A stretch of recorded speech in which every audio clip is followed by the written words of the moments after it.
Oh wait, there's... Oh my... What's up? Okay, so I've been watching YouTube since March. Well, since longer than March actually. But it's just a weird time to be on YouTube, and Trisha is like friend of the year. She deserves it. She's like totally standing next to her bestie, and I give her props for that. Not a lot of people will stand up for what they believe in or will stick by a friend when they're going through something rough publicly, and it says a lot about her character, and I admire that. I think that's an awesome quality to have, to defend somebody that you know, and even if they might be in the wrong, but you know that they're capable of change, or you've already talked to them on like certain issues around this. I don't know. I just think it just shows her character, her good character. Because I think, okay, so I was talking about Trisha Paytas and putting herself out there, showing up for her friend, even though we don't condone the things that Shane filmed back in the day. And I don't want to justify it, because like, it's not right. Nothing I say will make it right. But I do think if it was like a pattern, if it was something that we should be worried about, his content would have not evolved and would have not changed. So I don't know, I'm not justifying it. I'm just saying, hey, we're all human. He messed up, and yeah, it's hard to recover and come back from a lot of people coming down on you. It could probably feel like the world is on your shoulders. So I don't know. I just think we need to rehumanize ourselves, realize that we're all human. Yeah, I just think I just wanted to give Trisha a shout out and say, hey, you're a good friend.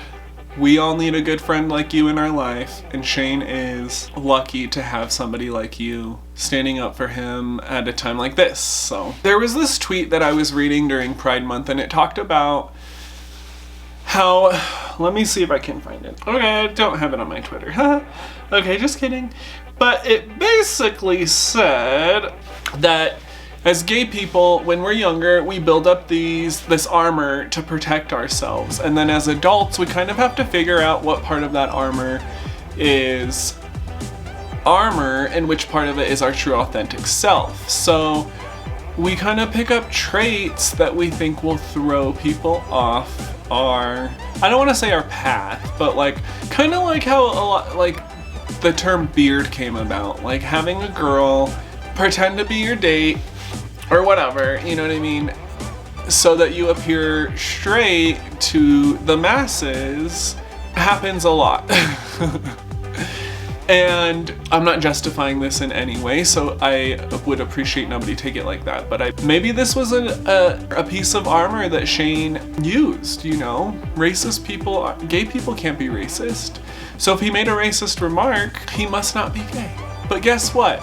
He made a lot of that content before he came out of the closet, and I think until we are our true authentic selves, not that we shouldn't be held responsible, because I don't think that's the right response either, but since he came out, I haven't heard him make any of those types of jokes or make content like that, right? Now, of course, like, we need to see change moving forward, and I'm confident that if Shane comes back to YouTube, we will see that change.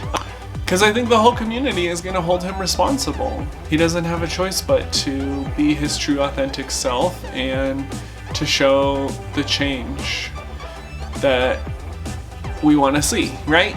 I don't want to justify anything, obviously, but also we need to remember that these people are brand owners. They have branded themselves, and every piece of content that they put out, every video that they put out is a representation of that brand, or is used as advertising to get their name out there. That if we continue to see kind of this back and forth between these like major influencers, I think we will know at that time that this is all for show, all for sales, all for vitamins, all for makeup.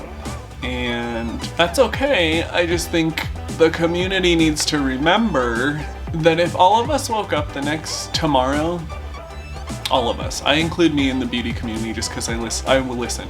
Because I watch a lot of the content, but I guess I don't really watch that much of the content. I guess I watch a lot of the videos on the content. So a lot of like drama channels, and I read like the Reddit that everybody reads, you know, the Reddit. What is it? Beauty Guru Chatter? Yes.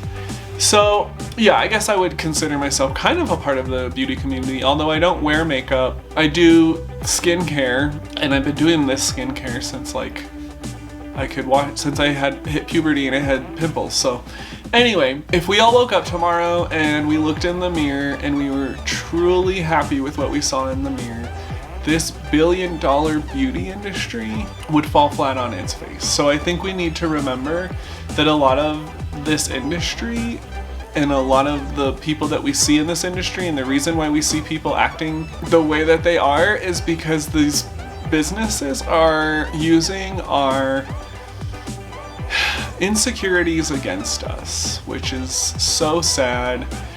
But if you like take a step back and you like kind of look at advertising as a whole, and there's like limits and laws to it, obviously. And I mean, I guess I didn't want it to sound so like morbid or so negative, but it's so true. These companies that are making a lot of our money from us, I think Peter Mons said it, like, we're the ones that are putting Birkins in on these people's arms. We're the ones putting Ferraris in their garages. We're the ones putting mansions in front of them. Like, we don't have to subscribe to this content. We don't have to purchase these palettes. We don't have to buy merch. We're the ones lifting them up, so I think we have to do our due diligence and just make sure that we do back what their brand is representing. Or we just need to realize when we're being advertised to. And I don't think it's very clear in the YouTube community, because people giving free reviews of makeup that they got for free, it's a form of advertising. They are showing you product on camera. Their name is being said out loud. Although that person may not being paid directly, they're getting ads from that video because they're using that brand name in their title. And we just need to remember, when we're being advertised to, we need to realize it, and we can't let them take advantage of us. The fact that the beauty industry is a billion-dollar industry worries me that they have taken advantage of us. And we're allowing it to happen. We're still buying all these products. Like, don't get me wrong, I'm not gonna not buy my face wash next time I need it. But I also am not buying Kylie Skin face wash. I'm buying like basic drugstore brands. But does that make me better? No, it's just what works best for my skin, right? It's just a product. But they're also not advertising to me. I found this product from a friend who happened to have the same kind of face issues that I have, and they recommended it. And I think that's really what this community started as people recommending products that actually worked for them to their friends or to their community, to their audience, right? But what if they aren't really using that product, but they just tell us that, you know what I mean? It's just, the whole industry is a little interesting. I think the way that the beauty industry specifically using our insecurities against us, making us feel like if we buy this lip kit, we're gonna look like this, or if we buy this type of concealer, we're gonna look like that, or you know what I mean? And when reality, a lot of the looks that we're seeing are achieved through more than just makeup, you know? So I guess I get kind of caught in this trap, like, do I want to see or hear bad things about these? I don't want to hear anything bad about them. I don't want to see other people trying to bring them down or look down upon them, and because it isn't really a good look, it's disgusting. But like, I think this is the reality of doing business and being on the internet. I've worked in the restaurant business for a long time, and I saw the general manager of the restaurant I work at do some pretty, I don't want to say illegal because it's obviously not illegal, but I just saw like unfair practices and favoritism and in the name of business, right? Like making somebody's life hell so they'll quit instead of firing them because you don't want to give them unemployment. Like that kind of shady stuff I've seen happen in the restaurant industry. And this is the restaurant industry when there's not billions of dollars at stake a year like the beauty industry. When it's the beauty industry and there is billions of dollars at stake, it's like their business practices just get a little bit murkier and muddier, and I don't know how I feel about it. I guess I'll have to wait until we see how the community is moving forward. But this is the longest video just talking about the beauty community. I didn't even expect it to be like this, but I think it's like a good time for everybody in this community to take a step back, reevaluate ourselves, reevaluate what we truly believe in and what influencers actually, their beliefs, which ones actually line up with our own beliefs. And I think we'll end up with just a much better, stronger community that way. But who am I? I'm just some, middle-aged adult that lost his job in March and has been watching this stuff go down. Because I can't stand watching the news anymore because it's gonna make me go crazy. But yeah, that's how it's going. Wow, I just realized in my viewfinder that I look white.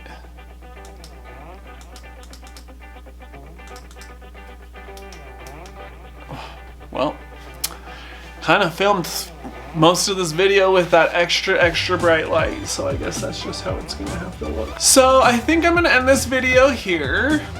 I keep seeing people say on YouTube, on Twitter, just on social media, and just in general, I think people are saying like, be the change you want to see. So I'm gonna be the change I want to see. I am not going to put negative out. I want to put, oops, you can see the light in the corner of the viewfinder. Ugh, don't matter. Wait, I just had a really good idea.